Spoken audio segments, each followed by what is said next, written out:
우리가 그동안 배웠던 것이 이 장로교의 표준 문서, 웨스트민스터 신앙 고백을 우리가 배웠고요. 웨스트민스터 신앙 고백은 이 장로교의 표준 문서라고 말씀을 드렸습니다. 그리고 개혁주의 3대 일치 신조를 배웠죠. 개혁교의 3대 일치 신조. 우리가 배운 것이 뭐였죠? 하이데베르그 교리문답. 하이데베르그 교리문답. 누가 지었죠? 오르시누스.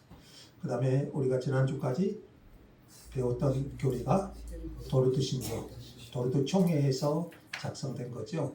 도르트 신조에 대해서 배웠고, 오늘부터는 이제 벨직 신앙 고백에 대해서 이 세 가지는 우리 개혁교회의 일치 신조, 3대 일치 신조 이렇게 말합니다. 일치라는 것은 사실 하이데베르그 도르트 신조, 벨직 신앙 고백의 그 교리의 내용이 비슷해요. 오늘 제 1조를 배울 것인데 사실 내용이 비슷합니다.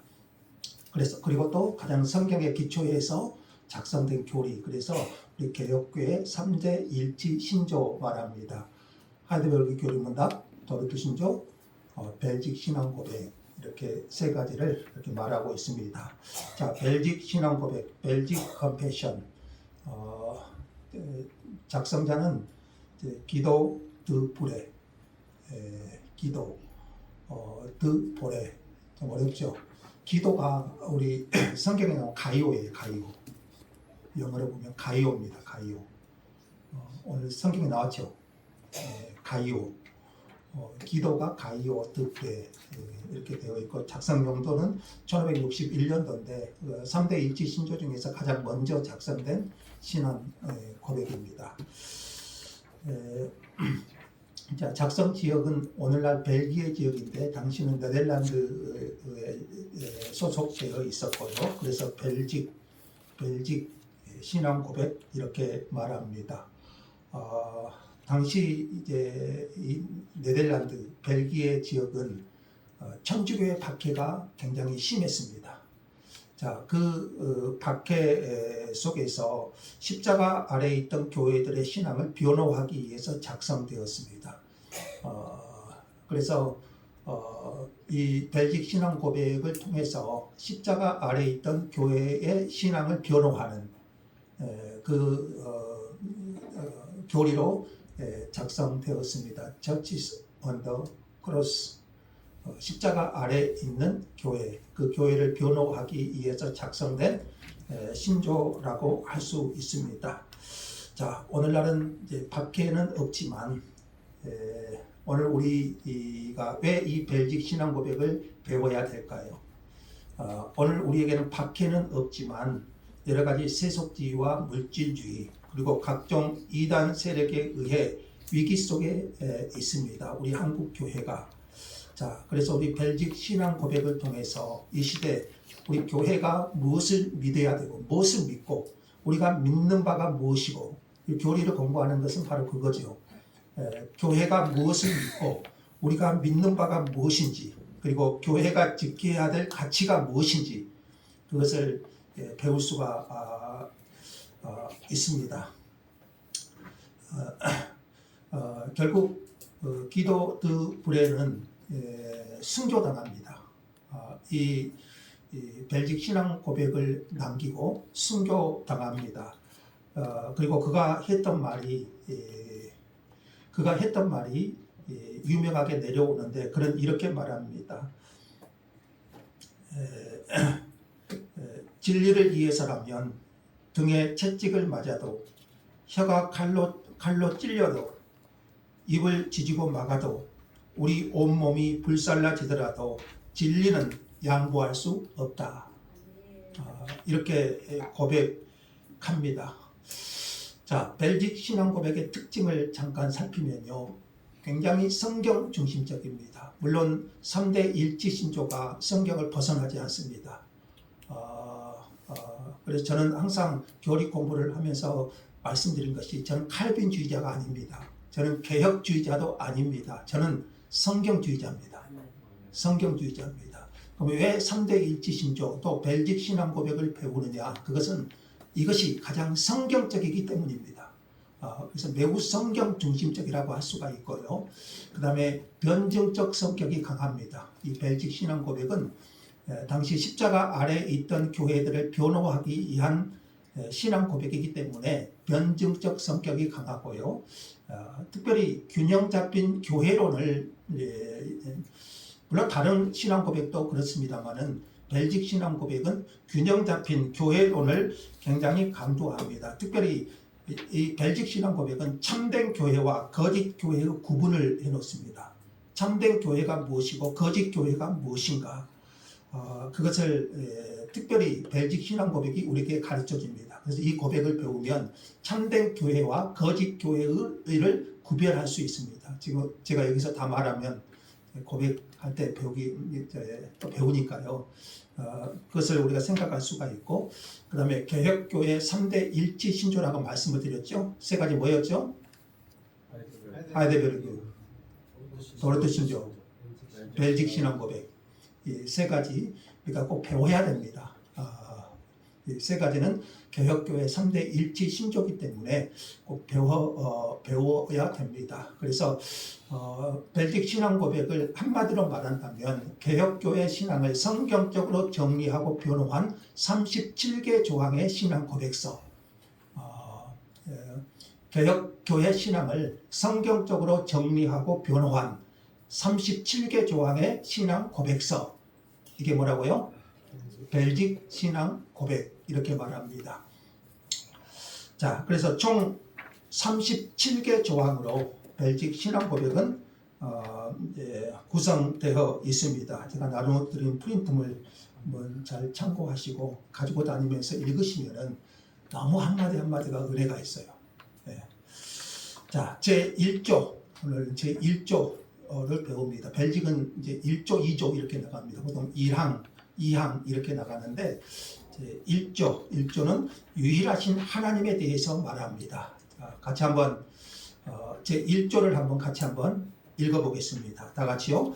우리는 유일하시며 영적 존재이신 하나님만이 계시다는 것을 마음으로 믿고 입으로 고백한다.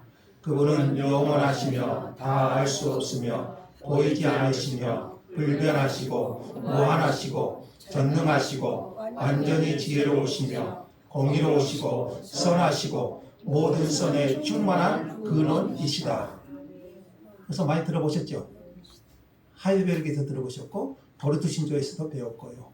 오늘 벨직 신앙 고백에서도 가장 먼저 하나님이 어떤 분이신가 이걸 가르칩니다. 영어 버전 한번 들어볼까요? 메리안 in English 버전. Part 1. 유일하신 하나님. In English. First, Big voice, slow. we believe in our hearts and confess with our mouth that there is only one God, who is spiritual, He is eternal, unknowable, and entirely invisible, immutable, infinite, omnipotent, perfectly wise, just, good, and the source of all goodness. 다 알아들었죠? 네. 자, 우리는 유일하시며 영적 존재이신 하나님만이 계시다는 것을 마음으로 믿고 입으로 고백한다. 자, 여기서 유일하시며 여기 유자는요 있을 유가 아니고 오직 유입니다. 있을 유가 아니고 오직 유, 오직 한 분 하나님이 계시다는 것을 믿는다. 이렇게 고백합니다. 자, 우리 이 말씀 같이 한번 읽어보죠. 잘하는 말씀이죠. 신명기 6장 4절 다 같이. 이스라엘아 들으라. 우리 하나님 여호와는 오직 하나인 여호와시니. 이스라엘이 노예로 살았던 애굽이나 또 그들이 장차 들어갈 가나안 땅이나 모두 다신론 사상이 지배하던 사회였습니다. 이런 분위기 가운데서 강조되는 것은 하나님은 유일하신 한 분이신 하나님이시다. 이렇게 성경은 분명히 선포합니다. 여러 신이 있지만 다신론, 애굽이나 가나안 땅이나 다신론이 지배한 사회였지만 하나님은 성경을 통해서 우리에게 분명히 선포하십니다. 우리 하나님 여호와는 오직 하나인 여호와시니 하나님만이 오직 하나이신 여호와 하나님이십니다.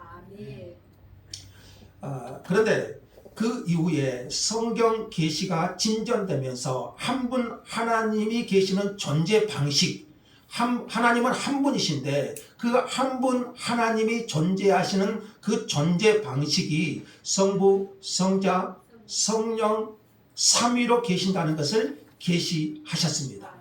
그래서 우리는요 신구약 성경 전체를 통해서 한 분 하나님이 삼위로 계신 것을 믿습니다.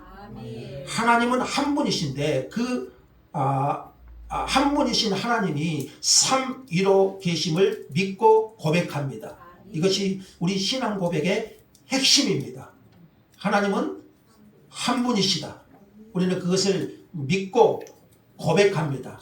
그래서 그 다음 문장 보시면 우리는 유일하신 한 분 하나님만이 계시다는 것을 마음으로 믿고 입으로 고백합니다. 지적인 동의 수준에서만 고백한 것이 아니고 마음으로 믿고 입으로 시인합니다. 자, 우리 로마서 말씀 잘 아시죠? 같이 한번 읽죠. 사람이 마음으로 믿어 의에 이르고 입으로 시인하여 구원에 이르느니라. 마음이 예수를 믿어 영접하게 되고 동시에 사람의 입술은 예수를 주로 시인하게 되는 것이에요. 이것이 항상 같이 가야 돼요.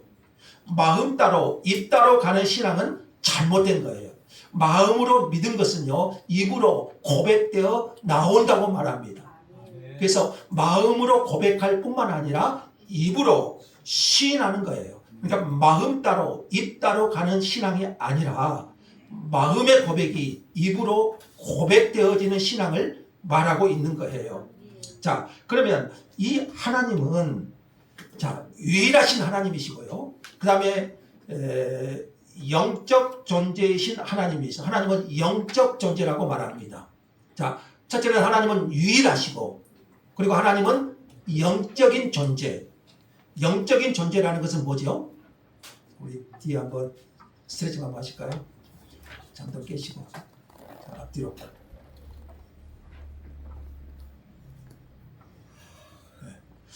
영적 존재라는 것은 하나님은 몸을 가지고 계신다, 안 계신다? 몸을 가지고 계신가요? 그러지 않습니다. 얼굴, 눈, 코, 입, 손, 손가락, 발 등을 가지고 계시지 않습니다. 그럼에도 성경에 보면은 하나님의 손, 하나님의 팔 이렇게 나오잖아요. 하나님이 손이 있고 팔이 있나요? 그러지 않죠. 성경에 그런데 그런 표현들이 나오잖아요. 이것은 사람으로 하여금 이해하기 쉽도록 사람이 하나님은 영적인 존재이시니까 손, 발, 팔이 없어요. 그런데 성경에 하나님의 손, 하나님의 권능의 팔 이게 나오는 것은 사람이 이해하기 쉽도록 표현하는 것이죠. 이게 뭐라겠죠? 신인 동형론적 표현 이렇게 말했죠. 신인 동형론적 표현, 사람이 알아듣기 쉽게 표현한 것이다. 이렇게 말하고 있습니다. 그래서 여러분 우리는 먼저 하나님이 영이심을 기억해야 됩니다. 자, 디모데전서 1장 17절을 같이 한번 읽죠. 다 같이요. 썩지 아니하시고 보이지 아니하시고 홀로 하나이신 하나님, 썩지 아니하시고 보이지 아니하시고. 하나님은 보이신가요? 안 보이신가요? 안 보이세요. 왜? 하나님은 영적인 존재니까. 손과 팔이 없는, 그래서 보이지 아니하시고. 그리고 디모데전서 1장 16절 다 같이 아무 사람도 보지 못하였고 또 볼 수도 없는 자이시니. 그러니까 하나님 볼 수 있어요? 없어요? 없어요. 왜? 영적인 존재니까 볼 수 없어요. 아무 사람도 보지 못하였고 또 볼 수도 없는 자이시니 이렇게 말씀하고 있죠. 하나님은 이렇게 보이지 아니하시고 볼 수 없으신 분이십니다. 그런데 우리 성경에 보면 마음이 정결한 자는 복이 있나니 저희가 하나님을 볼 것이며. 하나님 못 본다겠는데? 마음이 정결한 자는 복이 있나니 저희가 하나님을 볼 것이다 또 이렇게 나오잖아요. 하나님 보지 못한다고 했잖아요. 그러면 마음이 청결한 자는 하나님을 볼 것이요. 이건 무슨 의미일까요?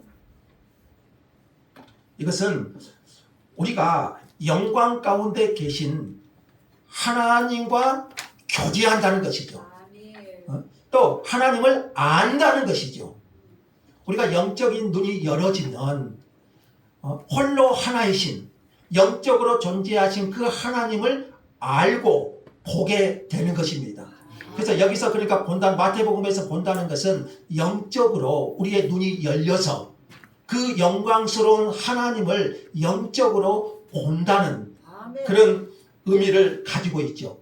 그래서 이렇게 영적으로 하나님을 본 자는, 하나님을 안 자는 나의 무가치함을 깨닫게 되고 피조물로서 나의 무가치한 나를 보게 되고, 그럼에도 이런 죄인을 받아주시는 하나님에 대한 감격과 경외감이 우리 안에 생기게 되는 거예요. 그래서 칼빈은 이렇게 말했어요. 진정한 칼빈주의자는 하나님을 본 자다, 이렇게 말해요. 진정한 칼빈주의자는 하나님을 본 자다. 어떻게 보아요? 영적으로.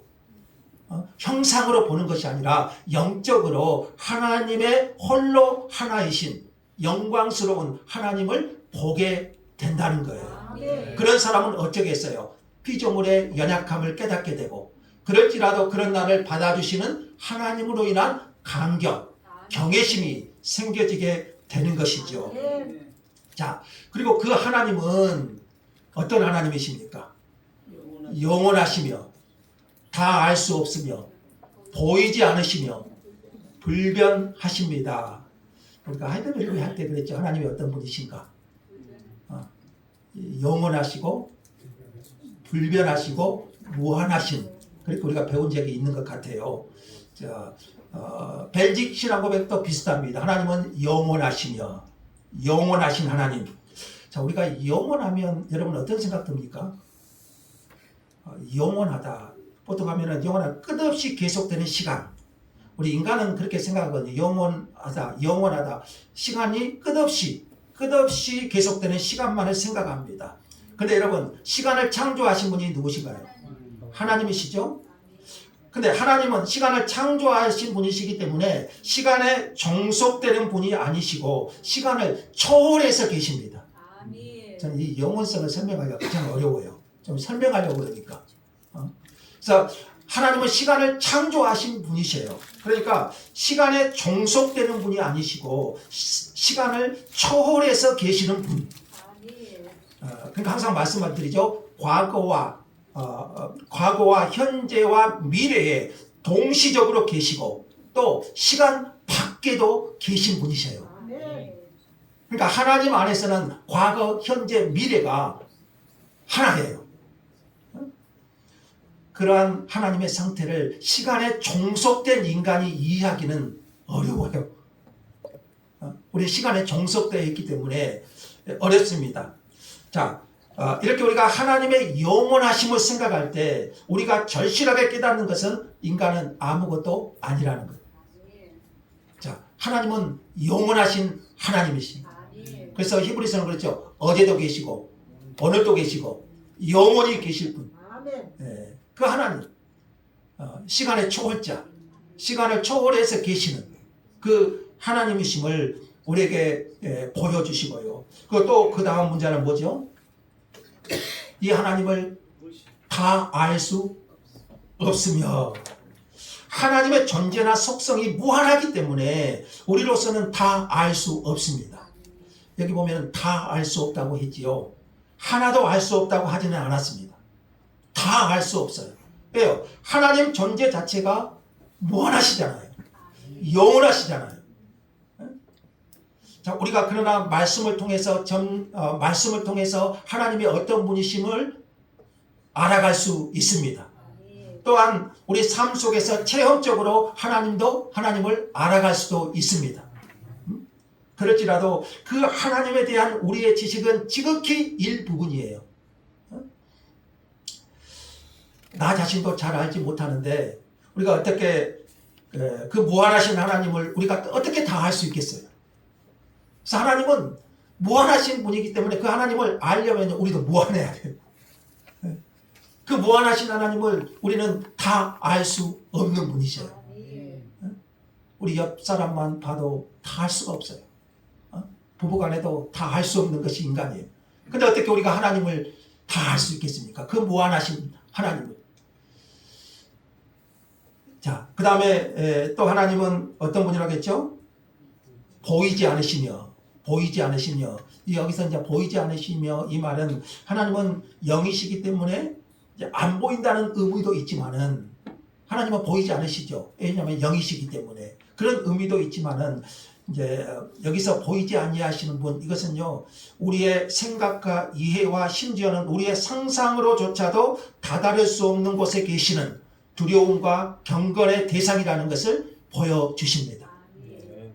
하나님은 보이지 않으시며 우리의 상상으로조차도 다다를 수 없는 곳에 계시는 하나님. 자, 그래서 야고보서는 이렇게 말합니다. 자, 같이 한번 읽어보죠. 그는 변함도 없으시고 회전하는 그림자도 없으시니라. 말라기 말씀 다 같이. 나 여호와는 변하지 아니하시나니. 자, 이것은 그 다음 문장이네요. 보이지 아니하신다. 보이지 아니하신다. 우리 인간을 초월해서 계시는 그 하나님이신 것을 보여주시고요. 그 다음에 하나님은 불변하신 분 이렇게 말했습니다. 불변하신 분. 그래서 야고보서 말씀과 말라기 말씀이 이렇게 말씀하고 있습니다. 불변하신 분. 무한하시고 영원하신 하나님이시기 때문에 그 하나님은 변하지 않으십니다. 하나님의 모든 속성이 완전하고 무한하시기 때문에 달라진다는 개념 자체가 성립할 수가 없어요. 그래서 야고보가 말하기를 그는 변함도 없으시고 회전하는 그림자도 없으시니라. 그리고 나 여호와는 변하지 아니하나니 이렇게 말했어요.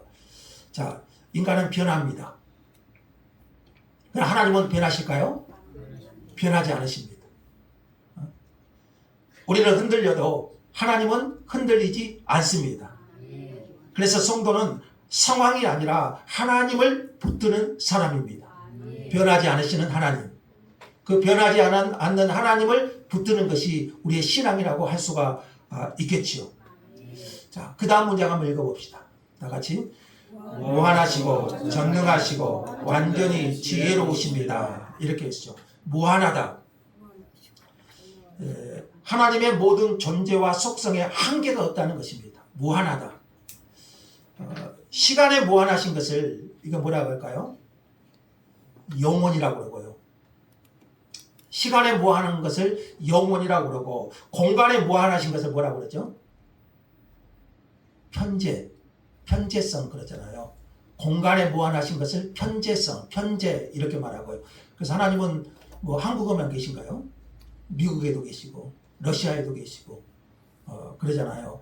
공간에 무한한 것을 편재라고 말하고 능력에 무한한 것을 뭐라고 그러죠? 전지 이렇게 말하죠. 하나님의 전지. 능력에 무한하신다. 전지 이렇게 말하지요. 능력에 있어서 무한한 것을 전능이라고 말하고 지식에 있어서 무한한 것을 전지 이렇게 말해요. 능력에 있어서 무한한 것을 전능, 지식에 있어서 무한한 것을 전지 이렇게 말하죠. 자, 이렇게 하나님의 모든 속성이 무한하다 이렇게 말합니다. 인간은 한계가 있죠. 하나님은 한계가 없으셔요. 무한하시다 이렇게 말하죠. 그리고 그 하나님은 전능하시다 이렇게 말합니다. 그러니까 무한하시다는 것은 전능하시다는 것과 연결이 되어 있죠. 전능하지 않는 존재는 변할 수밖에 없습니다. 전능하신 하나님만이 변하지 않으십니다. 하나님의 전능하심은 하나님의 속성 가운데 가장 중요한 속성이라고도 할 수가 있겠죠. 우리는 이 전능하신 하나님을 믿고 기도하잖아요. 하나님의 전능성. 자, 그리고 여기까지가 우리가 이제 무한 전능, 여기까지가 하나님만이 가지고 있는 속성들이에요. 하나님만이 가지고 있는 속성. 무한, 영원, 무한, 불변, 전능. 하나님만이 가지고 있는 속성. 이것을 어떤 속성이라고 그러죠? 비공의적 속성 이렇게 말하죠. 들어보셨죠? 비공의적 속성. 또 하나님과 또 우리 인간도 가지고 있는 속성이 뭐죠? 공의적 속성 이렇게 말하잖아요. 공의적 속성. 자, 이 하나님은 계속해서 갑니다. 지혜로우신 하나님 또 그랬습니다. 지혜로우신. 그 안에는 자,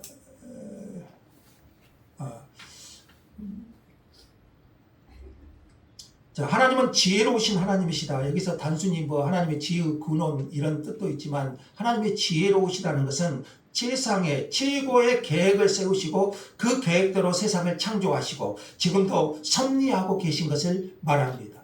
그래서 하나님은 지혜에 있어서 무한하셔요. 그래서 하나님은 이 세상을 지혜롭게 창조하셨고 지혜롭게 섭리하시고 지금도 계신 것입니다. 그러므로 하나님의 계획을 따라 하나님의 영광을 위한 최선의 길, 그것은 하나님이 지혜로우시기 때문에 세상을 향한, 우리를 향한 하나님의 계획은 가장 최상이고 최고로 믿는 것이에요. 자, 그 다음에 하나님의 속성을 계속해서 봅시다. 같이 읽어보죠. 공의로우시고 선하시며 모든 선이 넘쳐 흐르는 원천이십니다. 이렇게 말합니다. 공의로우시다. 공의로우시다는 것은 모든 인간이 죄인이죠. 그런데 그 죄 때문에 하나님이 그 죄를 죄로 다루시면 그 누구도 하나님 앞에 설 수가 없습니다. 왜요? 하나님은 공의로우신 분이기 때문에.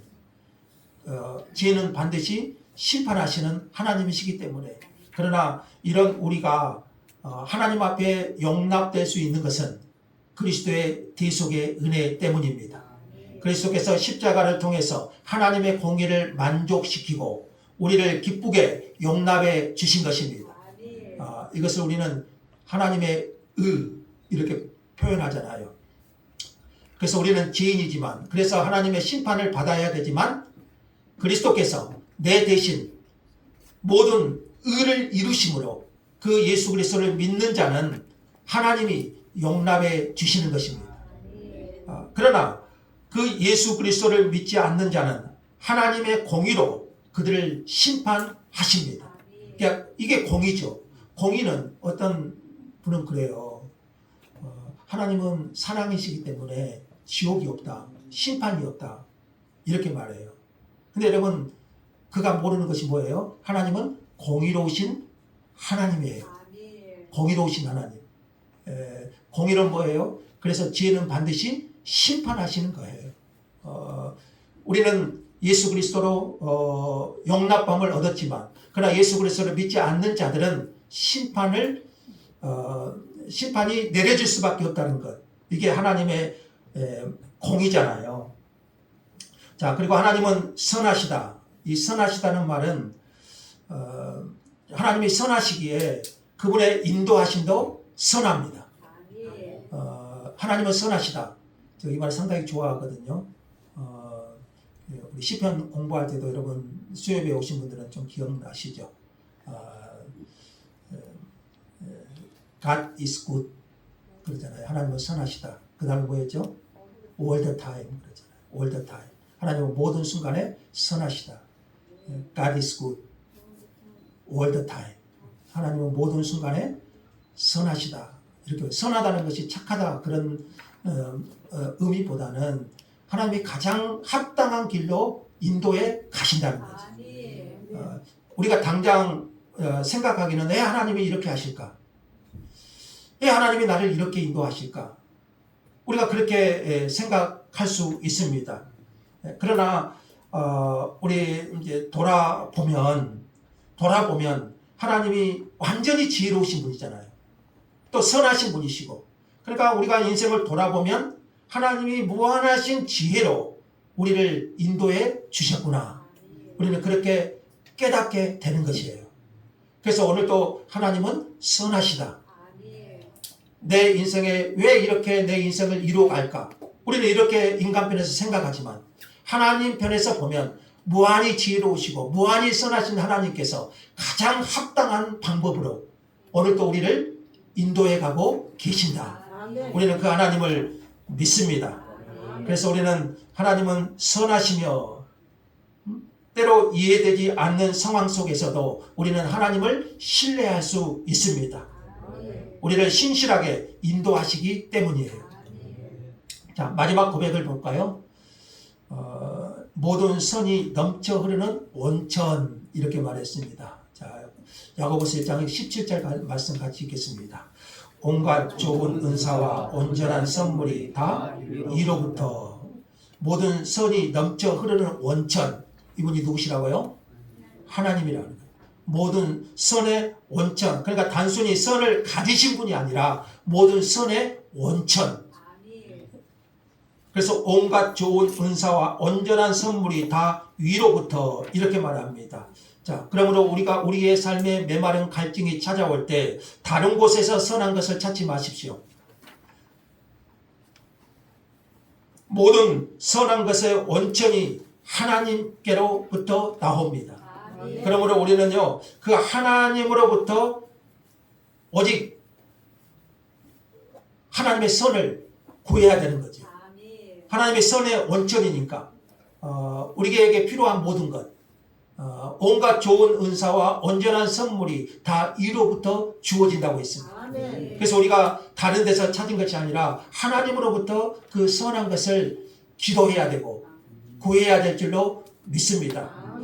자, 그래서 오늘 1조를 우리 다시 한번 좀 생각해 보면서 한번 같이 한번 이걸 보겠습니다. 이제 대충 유일하신 하나님에 대해서 어떤 분이신가 좀 기억하십시오. 같이 한번 읽어볼까요? 우리는 유일하시며 영적 존재이신 하나님만이 계시다는 것을 마음으로 믿고 입으로 고백한다. 그분은 영원하시며 다 알 수 없으며 보이지 않으시며 불변하시고 무한하시고 전능하시고 완전히 지혜로우시며 공의로우시고 선하시고 모든 선에 충만한 근원이시다. 아멘. 이번 한 주는 이 1조를 여러분 날마다 하루에 한 번씩 꼭 선포해 보십시오. 모든 선함의 근원이신 원천이신 하나님께서 여러분에게 이 은혜를 주실 줄로 믿습니다. 이렇게 우리가 마음으로 믿고 입으로 고백할 때 영원하시고 불변하시고 무한하시고 전능하시고 지혜로우시고 공의로우시고 선하신 하나님께서 여러분에게 충만하게 역사하실 줄 믿습니다. 자, 결론. 나는 유일하신 하나님을 믿고 고백합니까? 벨직 신앙고백 제1조는 유일하신 하나님에 대한 고백입니다. 나는 유일하신 하나님을 믿고 고백하는가? 믿을 뿐만 아니라 입으로 고백되어지는 신앙인가? 성경은 고백되어지는 신앙의 중요성을 굉장히 강조합니다. 마음으로만 믿는 것이 아니고 입으로 고백되어지는 신앙, 이게 중요합니다. 마음으로 믿고 입으로 고백되어지지 않는 사람들이 있어요. 자, 그래서 나는 유일하신 하나님을 믿고 고백하는가? 자, 우리가 1조를 배우면서 하나님이 어떤 분이신가 다시 한번 깨닫고 그 하나님을 두려워하고 그 하나님만을 사랑할 수 있기를 주의 이름으로 축복합니다. 감사합니다, 하나님.